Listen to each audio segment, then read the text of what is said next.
ဒီညီလေးနဲ့စားပဲအားရတဲ့အချိန်ကမှာဘယ်လိုမျိုးအဆင်ပြေလဲဆိုတော့ကျွန်တော်တို့ဒီတင်ယူတဲ့လူတွေအနေနဲ့ဆိုရင်စိတ်ရှည်ပြီးတော့တေးသေးချာချာကိုပြတယ်တကယ်လို့ကိုကဒီဖူကက်မြို့မှာရှိတဲ့သူတွေဆိုလို့ရှိရင်ကိုယ်တိုင်ကိုကြလာပြီးတော့လဲဆွေးနွေးလို့ရတယ်လို့မျိုးကိုယ်တိုင်ကိုကြလာပြီးတင်ယူလို့လည်းရတယ်ပေါ့နော်အဲ့ဒီလိုမျိုးမဟုတ်ဘူးကျွန်တော်တို့ကတခြားမျိုးကတခြားနိုင်ငံကဖြစ်နေတယ်ဆိုရင်လည်း online ကနေမှစနစ်တကျကိုမှတေးသေးချာချာတယောက်ချင်းကိုရှင်းပြပေးတယ်ဒါကြောင့်မို့လို့တကယ်လို့ကိုကအလုပ်တစ်ခုလုပ်နေရင်းနဲ့ social platform ကနေမှကျွန်တော်တို့လိုမျိုးပတ်စံရှာခြင်းနဲ့ဝင်ငွေတွေလိုချင်တယ်ဆိုလို့ရှိရင်တော့ဘယ်လိုလုပ်ရမလဲဆိုတဲ့နေ့စနစ်တွေကိုသိကျင်တယ်ဆိုရင်တော့ဒီညီလေးမှလာပြီးတော့တန်းတန်းလာပြီးတော့ join လို့ရတယ်ပြီးရင်တန်းတန်းချင်းဆိုတာကလည်း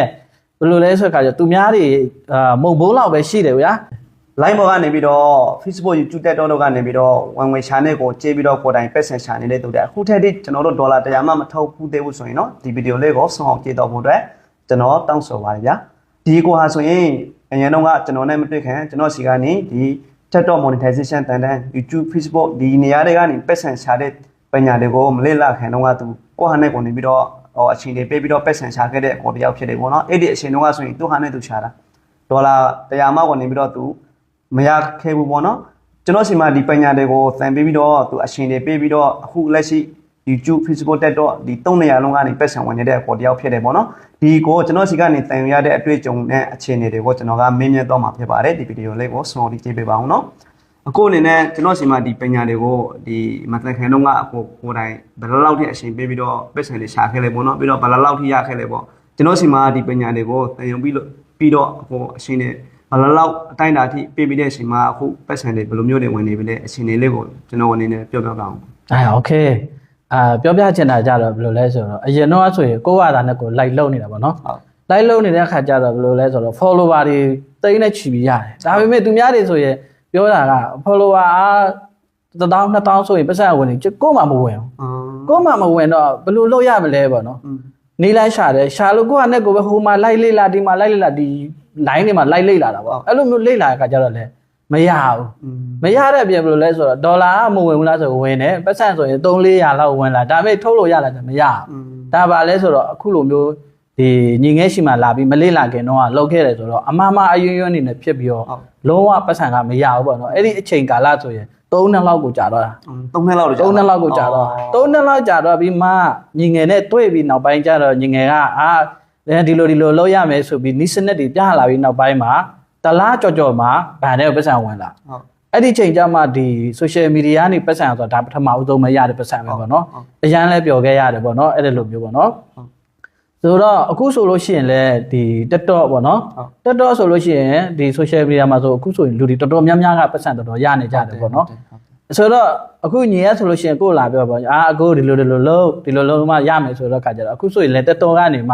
ှဝင်ငွေကဒါရရှိနေပြီဖြစ်တယ်ပေါ့နော်โอเคဟုတ်ဒါဆိုရင်အခုကျွန်တော်တို့ဒီကိုကကျွန်တော်တို့ကဒီဖူးကက်မြို့မှာပဲဆိုတော့เนาะဒီဖူးကက်မြို့မှာရှိတဲ့ကျွန်တော်တို့ဒီမြန်မာနိုင်ငံသားတွေပေါ့နော်တခြားမြို့ကရှိတဲ့တခြားပြည်နိုင်ငံကမဆိုရှိတဲ့သူတွေဒီမြို့ပညာတွေကိုကျွန်တော်စီမှာတန်ယူချင်တယ်ဆိုရင်အခုအနေနဲ့ကျွန်တော်ကဘယ်လိုမျိုး recommend လေးပေးချင်လဲโอเคဟုတ်ပြီပေါ့နော်ဒါနဲ့ပတ်သက်ပြီးပြောရမယ်ဆိုရင်တော့ညီငယ်ဟာအရန်ကုန်မှလည်းစိတ်ရှည်တယ်ပေါ့နော်ကိုကဒီ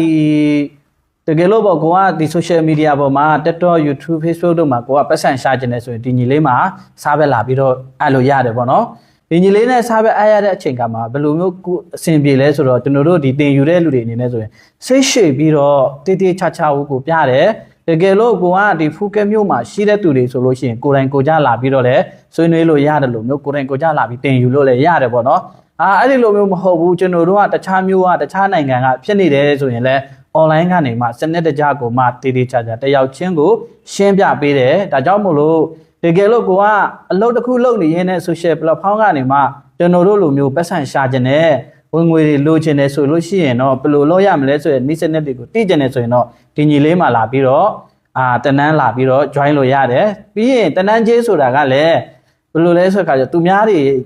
မုံဘိုးလောက်ပဲရှိတယ်ဗျာပြောရဆိုရတာကိုတကယ်ကိုစေတနာပါနဲ့ကိုမှဒါညီလေးကနေမှတင်ပေးတယ်ပေါ့နော်အကိုတို့ဆိုလို့ရှိရင်လည်းအခုဆိုလို့ရှိရင်ဒီညီလေးနဲ့တွေ့ပြီးညီလေးရဲ့တင်ကြားပေးမှုတွေရဲ့နောက်ပိုင်းမှာအခုဆိုလို့ရှိရင်ဒါဒီ Facebook တို့ YouTube တို့ဒီတွေကနေမှ YouTube TikTok ဒီ social platform တွေကနေမှအခုဆိုရင်ဝင်ငွေကိုရရှိနေပြီပဲဖြစ်တယ်ပေါ့နော် အဲ့ဒီအတွက်ဒီညီလေးကိုလည်းအရန်ကိုမှကျေးဇူးတင်တယ်ဒါကြောင့်မို့လို့ကိုကဒီလိုမျိုးဝင်ငွေတစ်ဖက်တစ်လမ်းကလိုချင်တယ်ဒီ social platform ကိုကျွမ်းကျင်စာကိုကတမ်းမြောက်ချင်တယ်တင်ယူချင်တယ်ဒီကနေငွေရှာချင်တယ်ဆိုရင်တော့ဒီညီလေးကိုဆက်သွယ်ပြီးတော့စာဘက်လာအပ်လို့ရတယ်ဆိုတော့ယုံကြည်စွာစာဘက်လာအပ်လို့ရတယ်ဆိုတာကိုပြောချင်ပါတယ်ဗျာခုလိုကျွန်တော်ကနေပြီးတော့ဒီမျိုး comment ပေးပြီးလို့လည်းကိုကျေးဇူးတင်နော်ကျေးဇူးပါကိုလည်းအများကြီး channel ပါစေလို့နောက်ထပ်ကျွန်တော်ရတဲ့ပညာတွေဆိုရင်လည်းကိုကျွန်တော်က lesson ကမ်းပေးတော့မှာပေါ့နော်ကျေးဇူးတင်ပါတယ်ဟုတ်ကဲ့ဒါဆိုရင်ကျွန်တော်တို့ဒီဖူးကမ်းမြို့မှာရှိတဲ့ကျွန်တော်တို့လိုမျိုးဝါသနာရှိတဲ့သူတွေနော် Facebook YouTube TikTok ဒီအခုကျွန်တော်တက်နေတာက TikTok monetization တင်တဲ့ကိုပြနေတာပေါ့နော်ဟုတ်တယ်ဒီဖူးကမ်းမှာဆိုရင်ပြန်မလူတွေလာတင်လို့ရပါတယ်ကျွန်တော်စီမှာကိုယ်တိုင်လာမတင်ဘူးဆိုရင်လည်း online ကနေတင်လို့ရပါတယ်နော်ကျွန်တော် online ကနေလည်းတယောက်ချင်းကိုလုံးဝ VIP စနစ်နဲ့နေပြီးတော့ပတ်စင်ရတဲ့အထိကိုကျွန်တော်ကနေပြီးတော့ကွက်ကဲပြီးတော့ကိုသင်ကြားပေးနေပါတယ်နော်ဒါဆိုရင်စိတ်ဝင်စားတဲ့သူတွေကျွန်တော်ရဲ့ဒီ Messenger ကိုလာပြီးတော့ဆက်သွယ်လို့ရပါတယ်နော် WhatsApp အကောင့်ကနေပြီးတော့လည်းဆက်သွယ်လို့ရပါတယ်နော်ဒါဆိုရင်ကျွန်တော်တို့နောက်ထပ်ဗီဒီယိုမှာပြန်ပြီးတော့တွေ့ကြပါမယ်အားလုံးbye bye